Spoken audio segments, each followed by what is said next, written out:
pending to come in. Yeah, and last year we had 31 people graduate our drug court. I'd like to indicate though, we appreciate both Officer Lindsay Hobbs and Officer Jason Hoover. They do a fantastic job for us. I mean, they work tirelessly. So Pittman doesn't get any thanks on that? He's good at pre-trial. We love Pitt. He's a supervisor. He's a He has to supervisor. supervise it all. He makes sure that. I'm looking at him, he's going, Fine, you know, Pitt is Pitt. He's a good man. He really is. And obviously Chief Probation Officer, JJ Bittinger, who oversees everything. I mean, we're greatly appreciative of everybody. They pour their heart and soul into this, make sure it runs successfully. They get the necessary funding that we need. It's just been a success. And I think that Judge Robinson will echo those same sentiments about that. But it's something that was desperately needed. I think that the focus from just straight incarceration, getting treatment, I think has helped alleviate recidivism. So I think in the end, it's been a success. And as long as it continues to be a success, we'll continue running these courts. So Judge Robinson. We started at drug court, actually started under Judge Henson. He started back in 1997, one of the first 5 drug courts in the state of Ohio. A little bit of resistance back then. There was some thought that maybe this was soft on crime kind of stuff, which turned out actually it lowers recidivism rates, saves money for taxpayers, and it tries to solve the problems that people are having, which is low-level nonviolent substance abuse people whose issues are related to substance abuse, and that's why they're having the issues they have. Been very successful over the years. In fact, Judge Henson started, I know when Judge Nomoff was over at the city, they started a drug court. So it's been very successful. Graduation rates, we've increased those. We run it 2 ways, diversion and probation. So you have people on diversion. If you're on diversion, you complete it successfully, your case is dismissed and sealed. If you're part of probation, it's part of your supervision conditions. You have to complete it as part of your probation. I tell people typically it's an 18-month program. Some people do it quicker. Some people have taken 5 years to get through it. Just depends on issues you're having and those kind of things. But been a very successful program because May is always substance abuse treatment month. We always do our graduation.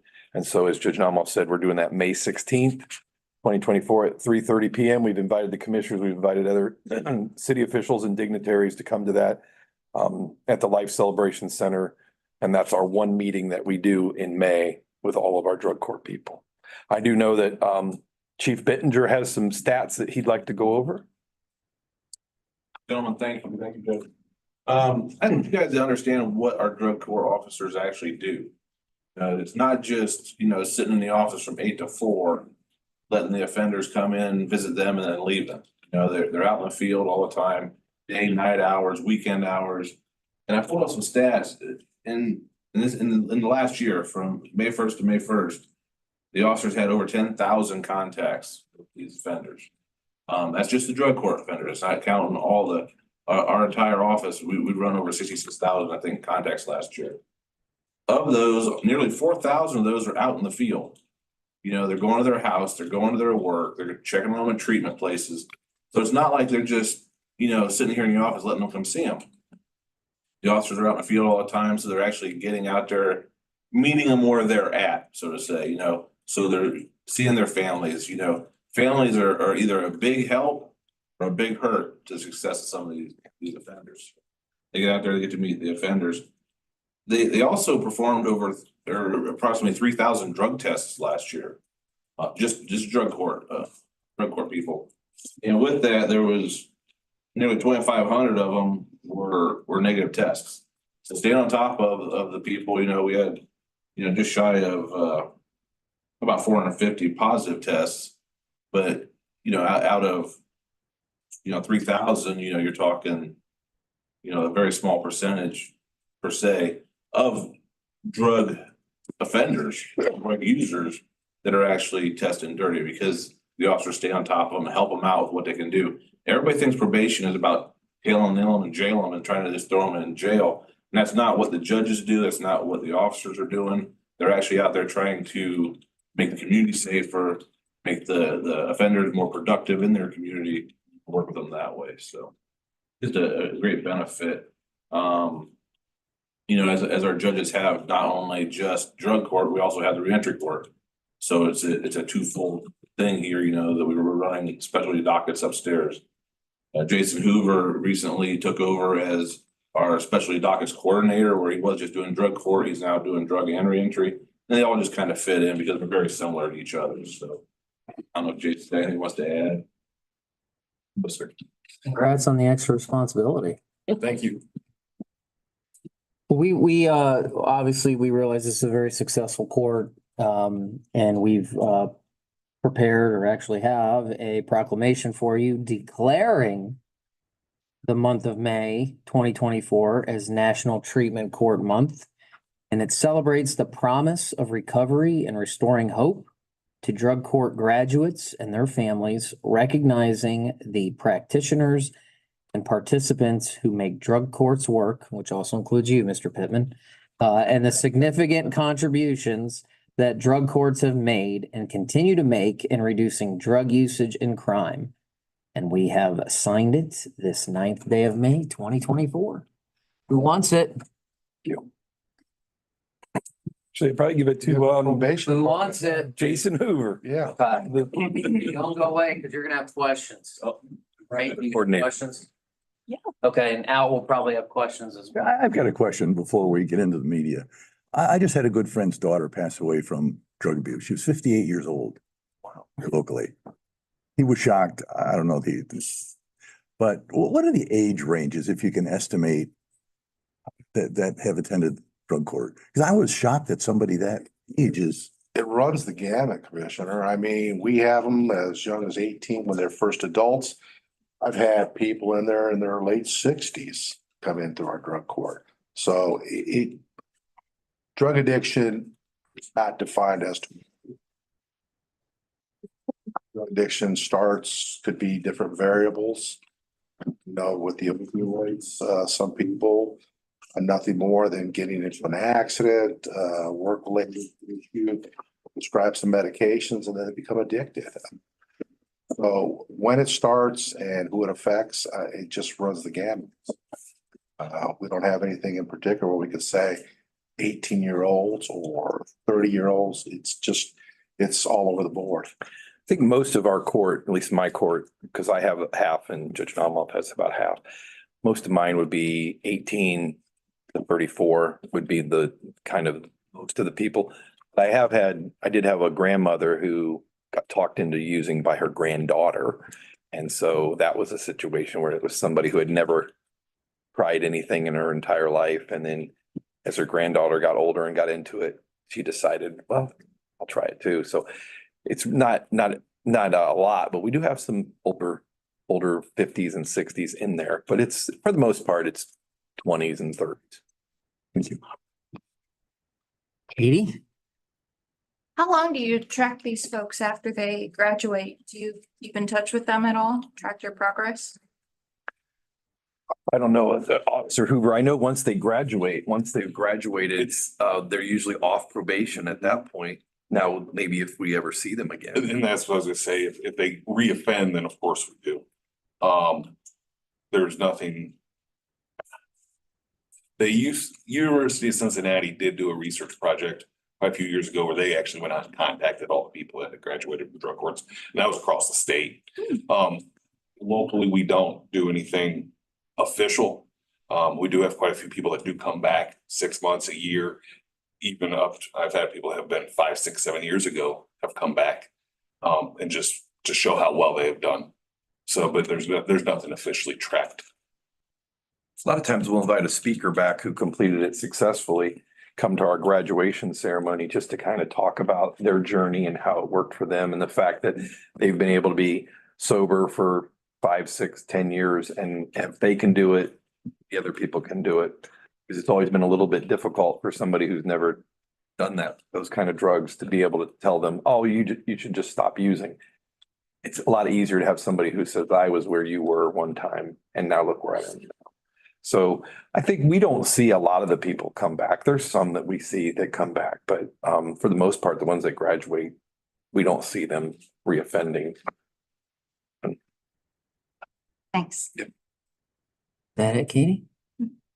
Al, how you doing out there in media land? Any questions? Yeah, just one. You talk about recidivism. Let's do it from the positive side. What percentage of your drug court participants do you see being successful? Sure. Alex, JJ. Last year we had 31 graduate, and we only had 5 that didn't graduate. So when you look at those numbers, and then you talk about long-term success rate, we haven't tracked that very well. But our recidivism rate for the entire county for our probation services, we're well above the national average. We had Ashland University back when under Dave Leitenberger had run a study that's probably been 10 years ago. That naturally a study like that's not cheap to perform. We run anywhere in the 70-80% or higher rates for success rate and the 3-year recidivism type numbers. The national average is like 66% or lower.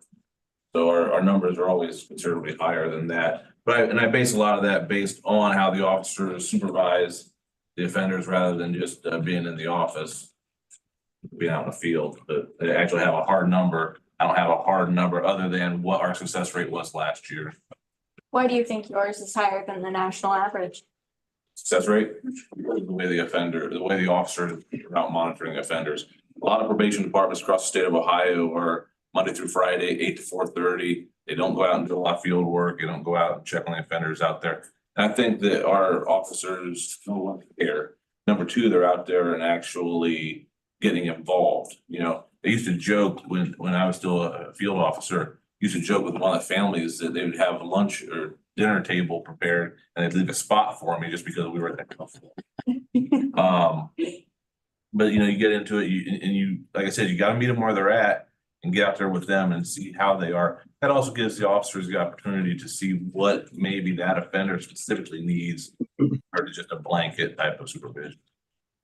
I think it has to do with supervision. I think what Chief Bittinger said is that I always tell people when I put them on probation that when you're on supervision here in Richland County, it's supervision. It means they're going to come to your work. It means they're going to come to your house. It means they're going to show up when you least expect it. They're going to show up randomly where you can't just use and think, well, I can use because I'm not going to be tested until the weekend, so I can use on a Monday. No, they might test you on a Monday and they might come back and test you on a Tuesday. We have a phone line that's random.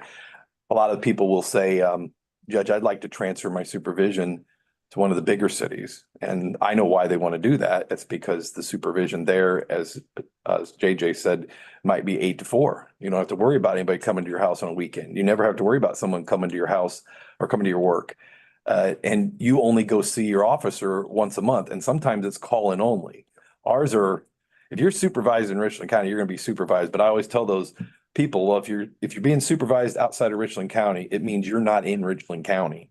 I don't want to, if we see you running around Richland County, then you're just trying to get your supervision somewhere else. And then you're trying to stay around here. So if you're here, you're going to be supervised here. If you're not here, then you're not here and you're being supervised somewhere else. So I think that our success rate is just because POs are on them. If you're messing up, they're going to catch you. And I think that's incentive to make people think, well, I can't just get away with stuff. I got to toe the line. I know I toe the line if thought of having to look at JJ on a Saturday morning at my house, so I don't. Breakfast? I have no thank you. Up late. Cito, would you? Yeah. Any other questions? Yeah, I had another one. Yeah, you talk about saving money. Do you have any kind of figures, either, how much total you estimate you saved, or, what the average prison cost per prisoner would be that you'd be saving by having these people go through drug court and not go into, the penal system? Well, the average cost of a prison stay is anywhere, depending on what figures you look at, anywhere between $80 and $100 a day. So if you're sentencing somebody on an F5 to 9 months, I mean, I don't have a calculator in front of me to do the math, but if they're in the program here, You doing it? You're doing a program here, you know, and you're saving you know, that much money without being in the prison or in the county jail. It also saves the tax of About the, $25,000, how much? depending upon the air. I did about $90 a day, about 25 grand. So, you know, I mean, that's just on a basic, you know, F5 sentence. You get into the F4s, you have a longer possible prison sentence. I mean, naturally, you're saving a lot more money. We are eligible and we do receive outside funding to help pay, for our drug courts. You know, through different grants, we have money available that way, but we also have some ATP funding through Mental Health Court Board oversees it, which provides, That cost is low because if they're in drug court and they go out and seek employment, then they're I mean, that cost is low. It's not just, So the average supervision is what, maybe $5 to $6 a day? Maybe. but I don't know if they were broken down by a daily. Thing like that. They pay a monthly supervision fee of $25, so. It's not out of pocket, And they too. pay. And they pay it. Drug tests. and they're also, as part of their probation terms, they have to have full-time employment as well. Right. So, you know, they're not only being productive that way, but they're also paying back into the tax system as well. I think a jail stay is about equivalent to that. Might be a little bit less than prison, but it's close. I noticed it keeps someone in the Richland County Jail per day is close to what it costs to keep someone in the institution per day. very good stuff and a very successful program. So thank you all for coming in and keep up the good work, right? All right, you guys, thank you. Thank you. Thank you. It is 9:19 and we will recess until we come in at 9:30. All right, I'm late, gentlemen.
It is 9:30 and we are back in session. And first thing we want to do is we have from the sheriff's office, Morning. the sheriff, Mr. Massey and Captain Sweat. And I believe, looks like Captain Sweat's going to tell us why you're here. Yes, sir. So we are here today for, we had met some time ago, reference to our Axon body camera project and also our digital evidence project with Axon. We finally got everything worked out. Andrew had looked over the contract as to form. The nice thing that I can tell you, since we were here the last time, we did receive word. We did receive a grant to pay $141,000 and some change to the state of Ohio to get reimbursed for this project. So that goes a long ways to the total project cost, which is over a 5-year period, $361,080.70. Now that is broken down. The first year, if you look through the pricing schedule there, the first year is $152,000. Exactly here. $152,885.94. And that would be due, this says May, so that would be whenever we initially did the project.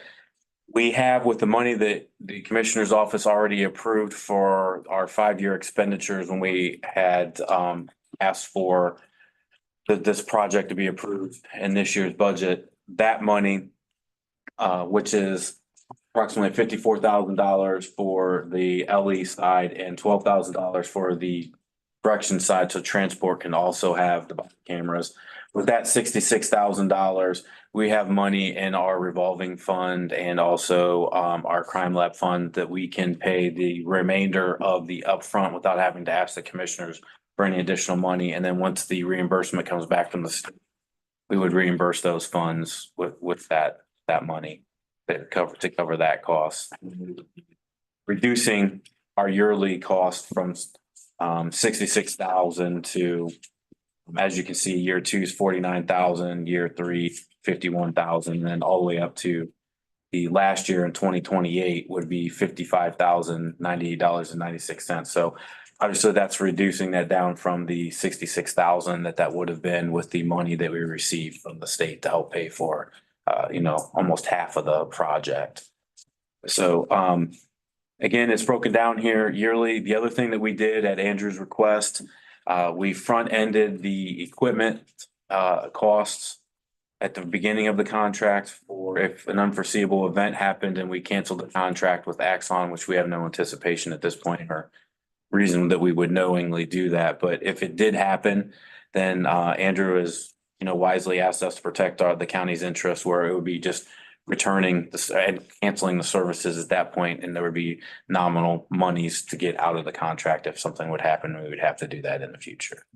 So, did I miss anything, Andrew? Thanks, so. Sounds complete. All right. Any questions from you, gentlemen? Motion to approve.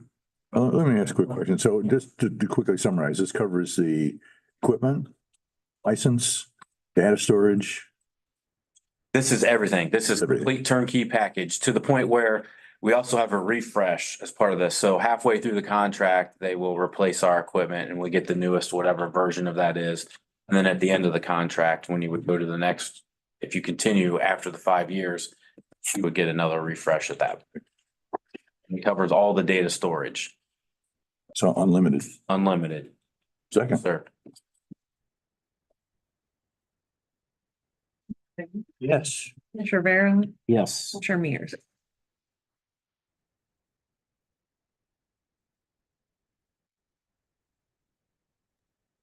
Katie, since you're here, if you have any questions, you go right ahead. I think I'm good. All right. Al, you got any questions? Yeah, how many cameras does this total? It's total of 50 for law enforcement and 8 for transport.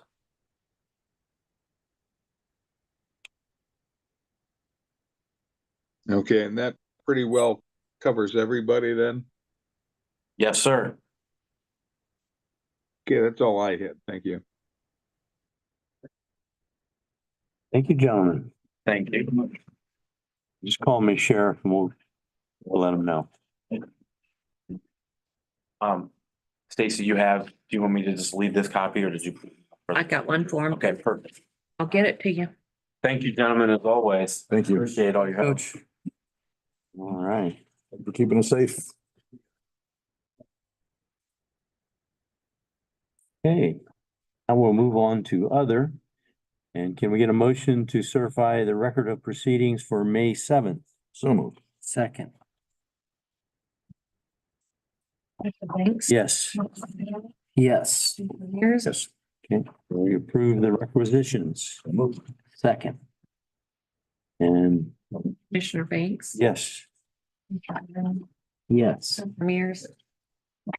Now call for a motion to approve the transfers and appropriations. West. But I do want to say that thank you to Jameson Well Drilling and Jerry Smith, who sponsored bowl game for the High State Buckeyes and the Super Bowl for the residents of Day Spring. Big shout out to those. So moved. I actually have a question on those, Stacy. Mhm. If I'm reading Michelle's letter, has the numbers right? She's asking to pay into line item 401-300 donor specified. I show 401-300 is fees. And 450000 is donation. You sure she has the numbers right? I didn't look that up. Well, So maybe I we'll should, up and then I'll get a hold of Yeah, I'll go verify. yeah, 401-300 is fees. Okay, Revenue that comes from fees. not donations. So Okay, I would make a motion to approve excluding the Day Springs until we get that sorted out. Second. Commissioner Banks, yes. Commissioner Barrow, Yes, Commissioner Mears. Yes. And also from Day Springs, they've asked us to terminate a probationary employee who showed up, had lunch and has not returned yet. So moved. second, Commissioner Banks, Yes. Commissioner Barrow, yes, Commissioner Mears. Yes. And can we approve landscaping on Longview for sidewalk repairs? And this would be to Leslie Lawn Care for $164 for topsoil, fine grading and permanent mulch So moved. and mulch. second, Commissioner Banks, Yes. Commissioner Barrow. Yep. Commissioner Mears. Yes. And can we authorize advertising for 2024 CCAP resurfacing? so moved, Second. Commissioner Banks, Yes. Yes. Yes. And we have two overweight, over dimension permits. They're both from the CJ Hughes Construction Company. And one of them is to move vehicles within a Cass Township and move that down to I guess they're both, that is still in Cass Township, and then another one to, they have some equipment to bring in from Huron County. And, bring that down to 2385 Cotter Road. so moved, I'll second with the note that Adam and I have had a conversation. We've got a dialogue going with that gentleman who provides a process for which these permits are provided. We're looking at that process now. Second. Commissioner Banks. Yes, Commissioner Barrow, yes, Commissioner Mears. Yes. okay. Al, you have any questions? Yeah, what is that CCAP? Cold as- Resurfacing? Yeah, it's the cold asphalt. Okay.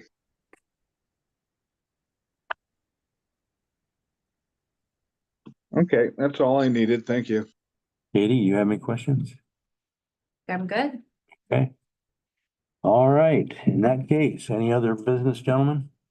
It is 9:40 and we will stand in recess until 10:30 and we'll go into executive session discussing union negotiation.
Aye.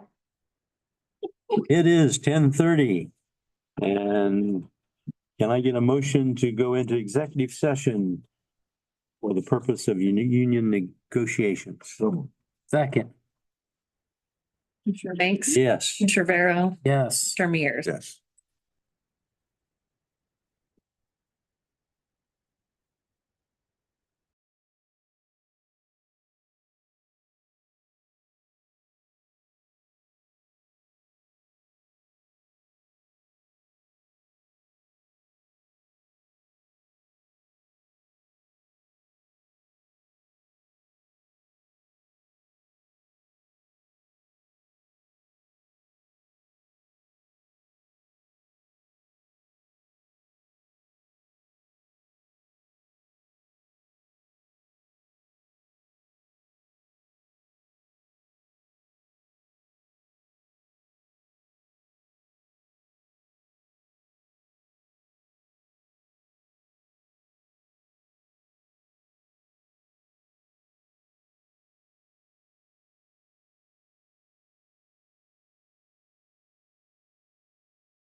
Okay, it is 10:48. We are back in session and we'd like to approve Dayspring contract and Kelly, would you give us the details? Sure, this is a contract at Dayspring. It's a 3-year contract between the county and AFSCME Ohio Local 8, Council 8, Local 3014. The term of the contract is June 10th, 2024 through June 9th of 2027. Covers approximately 25 employees. And the first year increases vary. We did increase the starting rate by 75 cents with a 6% increase the first year for other employees, with the exception of the LPNs who received a 9% increase. These increases bring them in line with comparables in these areas of work, and the increases for the second and third years are 3.5%. So moved. Second. Commissioner Banks, Yes, Commissioner Vero, Yes. Commissioner Mears. gratitude for you two to accomplish this. We appreciate it. Is Al, you have any questions? Yeah, this, I take it this is more than one classification of employee that this involves? That's correct. All right, which ones? LPNs and what else? LPNs, cooks, resident care attendants, driver, custodian. Our activities, quite a few. Okay, I think you made it fairly clear. If I can't pick it up from my recording, I'll give you a call later then. Okay, I think that's all I need. Thank you. thanks, Al. That'd be everybody? Mhm. Okay. Anything else, gentlemen? Nope. It's 10:51 and we will stand in recess 1:30 and we'll the board reconvene at 1:30.